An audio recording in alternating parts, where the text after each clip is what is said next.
Hello, all you beautiful people, and welcome to this week's episode of the Flip Flop Family Podcast. I'm Xylene. And I am Benjamin. And we are always happy to be here. Remember, we have so many episodes that you can go back and listen to. Nearly 60, would you believe?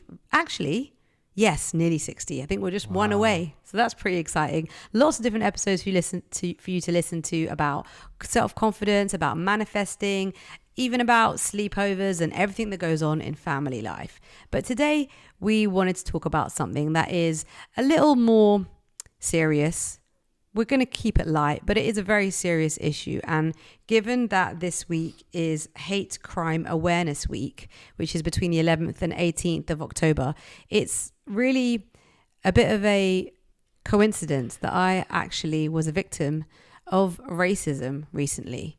It's a bit weird saying that out loud. And it is, yeah. And it's weird to hear you say that because you're such a nice person. And I feel like people shouldn't really be horrible to you for any reason because you're so nice. But when you hear stories like that, it makes me feel very concerned, first of all, but very sad that the society right now at the moment, there's something like bubbling up like in our society and it's starting to rear its head, and it's not very, it's not very nice. You're so right. And I think, regardless, really kind of you to compliment me in that way, but regardless of whether you are a nice person or a nasty person, really nobody should be a victim of hate crime. And although being brown in color, I wouldn't say that I've really experienced a lot of racism in my lifetime. I can actually just remember the first time that I experienced it, and it was actually with my first boyfriend in infant school. You have like a little and you're a little boyfriend, my girlfriend, and I must have been about like 7 or 8, and I won't reveal this boy's name. I'll go and expose him. And isn't it funny how you don't forget? You don't forget certain names, from school. Yeah. And he said something to me, and I guess I'll never forget it. But that's probably the only real time. So wait a minute. So paint the picture. So he was a white boy. He was a little white boy. Let's just call him Joe Bloggs. And he was really cute, and he had blonde hair, and he was my little boyfriend, and we were like really good buddies. And at the time I didn't really understand what it meant, but he basically called me a Paki.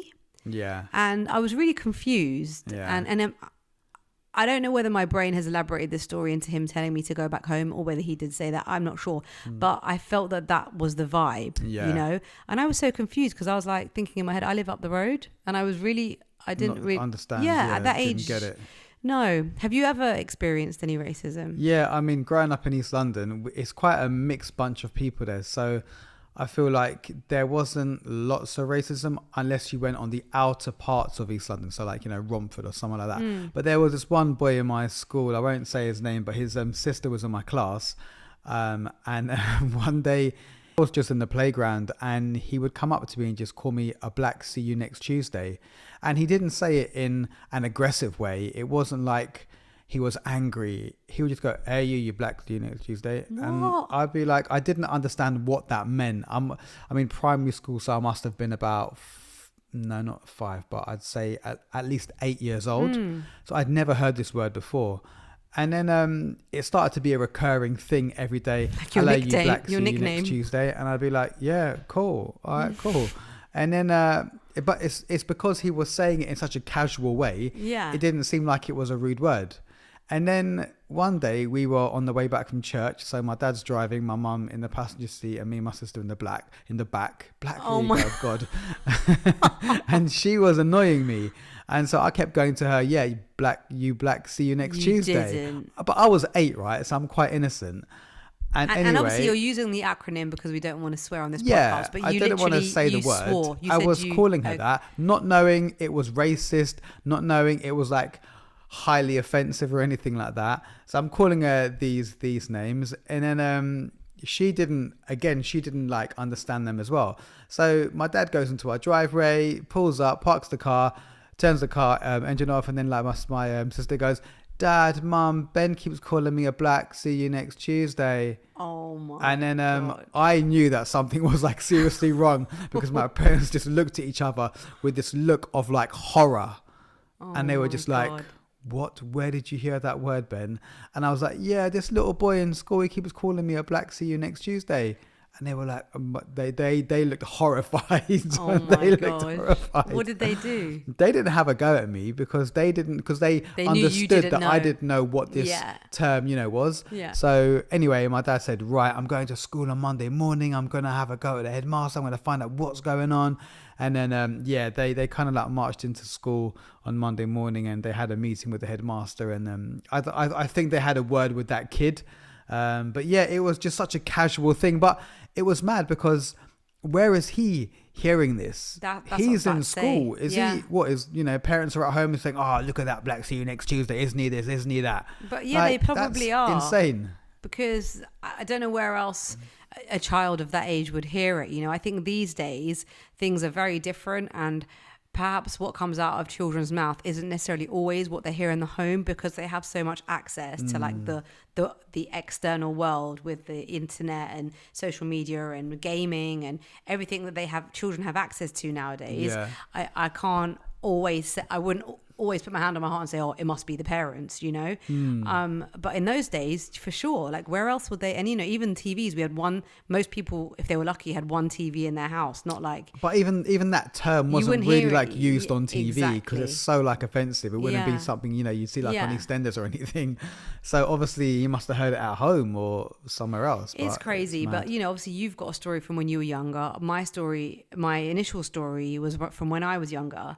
But last week or a couple of weeks ago, I went on a school trip with Zach, and I was really excited because he's in year 6, and it's, as we always say, we're not going to have many of these opportunities to go and enjoy and spend time on their Yeah. school trips, and they enjoy it, don't they, when their parents come They love along. it. So my name got pulled out the hat. Well, your name got pulled out the hat, but I took your space and went along to Buckingham Palace, which I was quite excited about because I must admit I didn't even know that you could go inside Buckingham Palace. I just didn't know that. I didn't know that. I thought you'd have to be like invited on a special day or something. Yeah, Like which we will be one day. One day I'm gonna we'll get be my knighted. MBE. Yeah.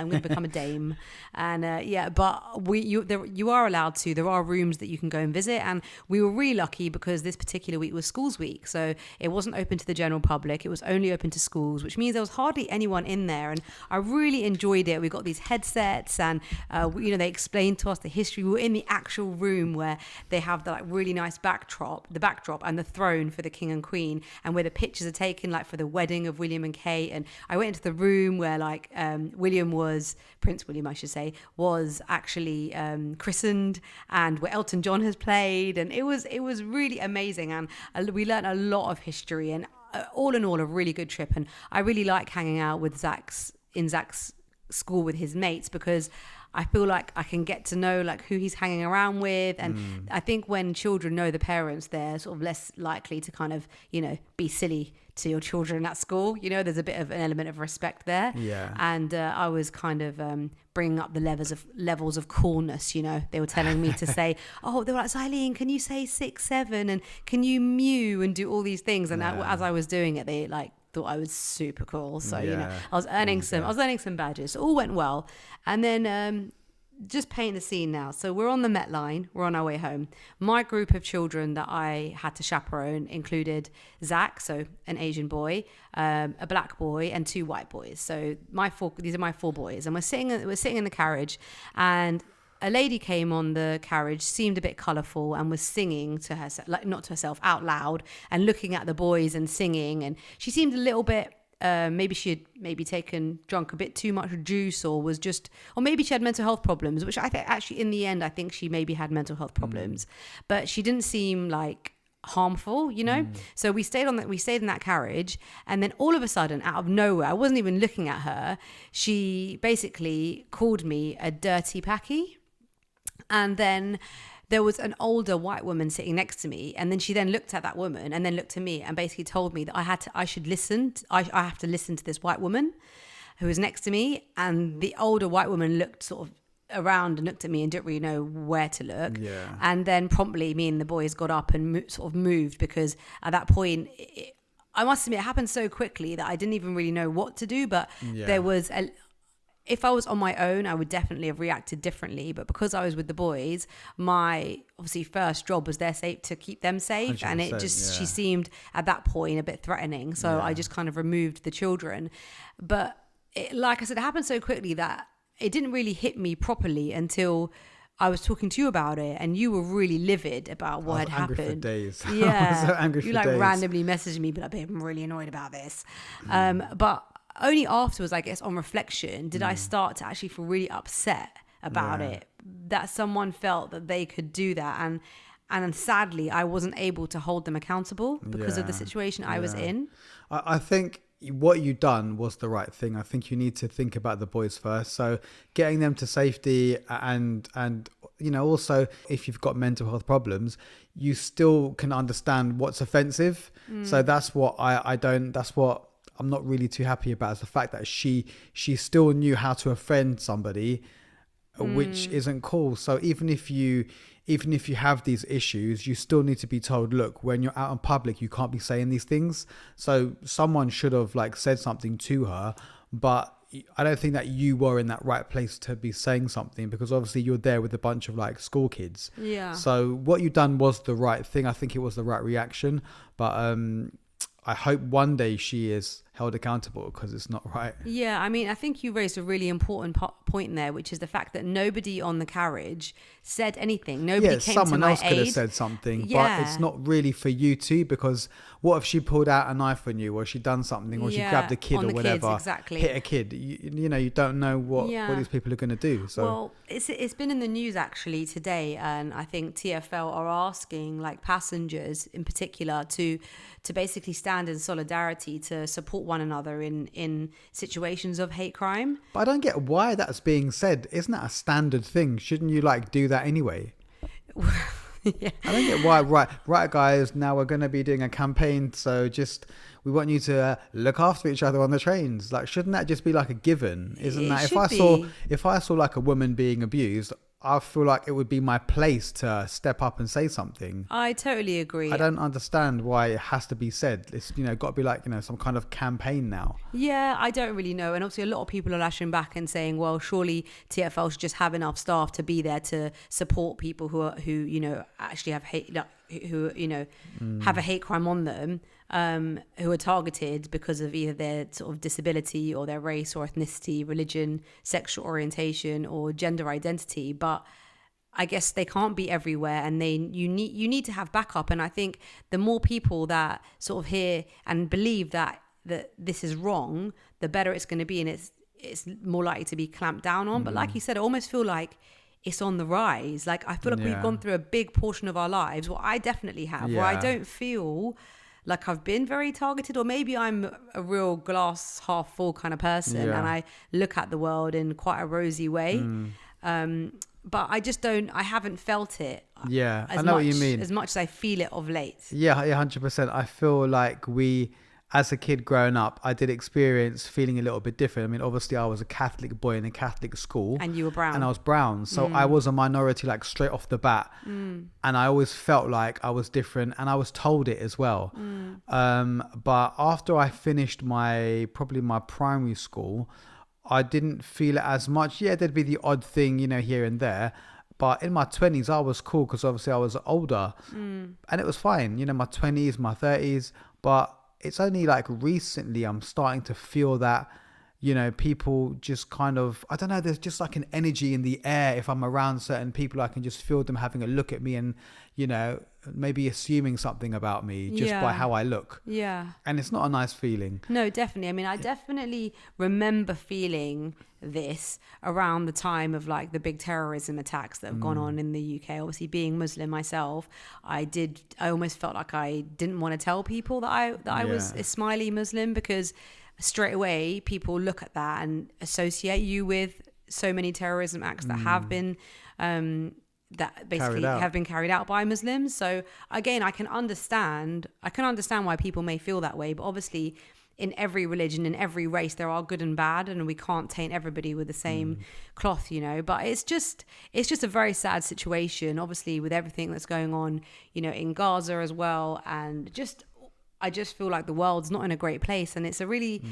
sad time, isn't it? Really it's difficult. Sad because you expect more from your politicians, and you expect more from, the world. You feel like the world should be evolving into a good space, and that, we've gotten over like, you know, wars, and we've gotten over stuff that happened like years ago. You don't expect like people to be like, you know, starving in the world anymore. You don't expect people to be like bombing other people. You feel that part should be done now. Yeah. You know, You don't think human genocide beings should be have going to on now. evolve, right? Yeah. And the fact that we're seeing scenes of like starving children and, you know, bombs being hit on like, you know, buildings and these sorts of things, like we're almost going like backwards. Yeah. And it's just insane. And then you think about your kids and what are they going to see, and like what you know, what's the world going to look like for them Yeah. in like 10 years time? And is it going to be hard for them to be able to be out on the streets and, you know, stuff like that? It's a weird world at the moment. It's really strange. it's weird. And I think, you know, as parents, we have such an important role to educate our children and to raise them in a way that they understand that everybody is equal, like all humans are equal, and to not have these prejudices. And, you know, I always thought for me and you that we were going to raise, you know, really good humans because we both come from completely different backgrounds and completely different faiths. And by bringing our children up in both, it means they're really diverse and really accepting of other faiths and other people. And I almost feel like the more that people mix, the more inclined people are going to be more accepting. Yeah. Whereas when people stay like in their sects, Little bubbles. yeah, like, you know, Indians staying with Indians, you know, white people staying with white people, you know, Jewish people staying with Jewish people, like everybody staying in their own bubbles. Yeah, their own religion Yeah. and their own cultures. Like I understand why, I do.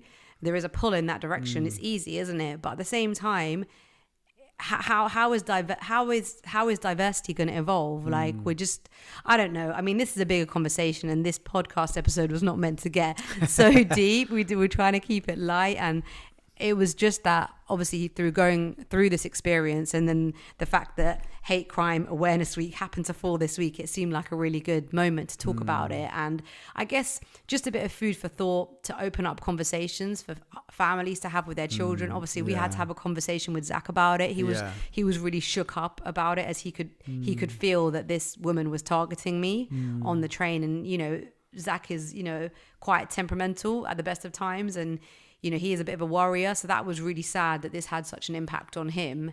And I had to sort of give the boys a bit of a lesson, and just to say, you know, when you're out and about and you feel threatened, it's really important you get yourself in a safe space. You know, you go to a responsible adult. And, you know, if you do experience something like this, obviously it's really important to get hold of TFL staff, and you can actually report an incident after it's happened, which I didn't know myself because I didn't report it. But if you need to report it at a later date, you can actually do it online through the police's True Vision website. It's anonymous as well if you need to do that. Or for incidents on the tube or rail services, you can text British Transport Police on 61016 or call 0800 405 040. Oh my God, I feel like an episode of Crime Watch. You know, at the end when they show you like a reconstruction and then they give you all the numbers of like Scotland Yard. Call in case you're scared or whatever. This episode just got really deep all of a sudden. Help, Ben. Right, lighten the load for me. Come on, tell me something good. Okay, so something good. So Zach is on set this whole week filming a new series, which he is super excited about, which I'm excited about too as well, and so are you. Which is exciting because it comes out, oh God, I can't even talk too much about it because I can't give any clues, right? But it's a very high profile program which will be coming out in the future, in the near future, which is really cool, I think. I hope he, you know, we get to see him and spot him a lot in them. In the episodes. Yeah, that would be really cool. And Emiliana's also booked for November, so it's always nice when the kids are on set, as it's just such a lovely experience for them to sort of see what it's like behind the scenes, in front of the scenes. And yeah, we're always happy to get auditions and for the kids to be out there. And with Emiliana's real interest in performing arts, it kind of goes hand in hand, which is wonderful. Only a week and we've got a week and a half until the half term. Others may have a bit longer, but it's fast approaching. It's the kids' most favorite celebration of the year, even more than Christmas. Halloween, around the corner. Imagine our kids love Halloween more than Christmas. I don't know if they do though. They do. Emiliana always said like Halloween is her number one. Like when we were deciding whether to go on holiday during the October half term, I had to run it by them. Like, guys, you're going to miss Halloween. Is that okay? Because they love it so much. When's the age where they'll stop? Where they'll be like, yeah, I'm a bit bored now of like Babe, dressing up and stuff like that. How old were we still dressing up when we used to go out partying, dressing up for Halloween? We were married and still doing it. Yeah, I know. But trick or treating and that sort of thing, Oh, we didn't do yeah. that, did we? No. But there'll come a point where they'll be like, yeah, actually, I'm not really feeling it anymore. So yeah, can we just get some sweets and eat them at home? I don't think Emiliana will ever want to stop trick or treating. Literally, Emiliana loves that. Like she wants to go to like all different roads, like different areas to get as many sweets as she possibly can. Oh, here she is. She's piped up. they do come back with like 2 bowlfuls of sweets and chocolates, and I'm like, that's gonna last you for absolute months. I know, and I do so this much. Well, it does, doesn't it? Because we don't let Yeah. them eat it all. There are times though when we end up picking at it every night, don't we? We have a Yeah. little go into their Well, Halloween the kids stash. don't know, but literally like a quarter of their food gets like taken away. I know. And I when love it. and when my brother was living with us, he was the worst. Like he was always going in there and taking a little celebration out. He was partial to little Maltesers. Was he? He's Yeah. sneaky. I never knew that. Yeah, he used to do that all the time. That's why we had to kick him out. I'm joking. So Halloween's around the corner. Remember, if you need to get your kids outfits, now is the time. Do not delay. And don't be silly. Don't buy all brand new on Amazon. Check out Vinted for Halloween outfits, or why not make them? I love making Halloween outfits. Don't you think I pull out the best Halloween outfits like with zero notice, Ben? I don't know how you do it. Even on those days where the kids have got a book day at school, I still don't know how. You know, I look back at pictures and I'm not sure how you pull these things out of the bag. There's been Harry Potter, there's been Bob Marley. What's her name? Gosh, there's been so many different Mary characters. Poppins. Mary Poppins. And it's not just like you put a hat on. You like, it's all like full on costume. I love it. You get everything out of the wardrobes and you cut things up and you sew things and you put things together.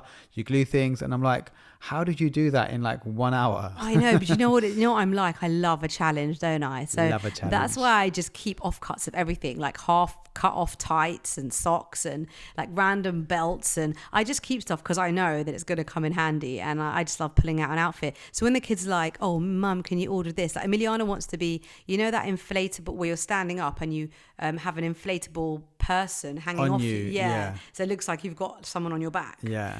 She wants me to get that, and I'm like, no way, you have to think of an outfit and make it. I remember one year Emiliana and her best friend went as thing 1 and thing 2, Yeah. and literally we sat down, we bought the lace and we made the skirt and we got the jumpers and we made the numbers. And I just think those are the best memories, making outfits with your kids and being creative. that is It's lovely. lovely. So Yeah. the countdown is on. Get sorted for Halloween.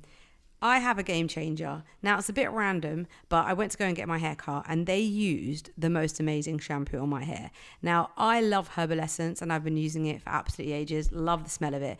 But they used this shampoo in my hair and it was like my hair got washed for the first time. Like it was so cleansing, like washed my scalp and it smelled amazing. So I actually had to call them up to ask them what they actually used to wash my hair. And it was an olive oil shampoo, which was absolutely fantastic. Now, there's no point me telling you the brand because apparently they're the only place that sell it outside of the US. But just olive oil shampoos, I've been looking into them and they're really, really good. I bought a Palmer's one recently, which I've tried. I don't think it's as good, so I'm still on the hunt. But have a look at olive oil shampoos. They don't have as much rubbish in them and they're just so good for your hair and scalp. So that would be my absolute game changer of the week. Nice. Do you, my love, have a song for us? I do have a song for you, and it is kind of like a slow R&B vibe that we used to kind of listen to back in the day. It's by a guy called Daniel Caesar, and it's featuring H.E.R, and it's called Best Part. Lovely R&B, kind of slow, jammy kind of vibe if you're in the car, on the school run, or you're going to go, you know, shopping or whatever.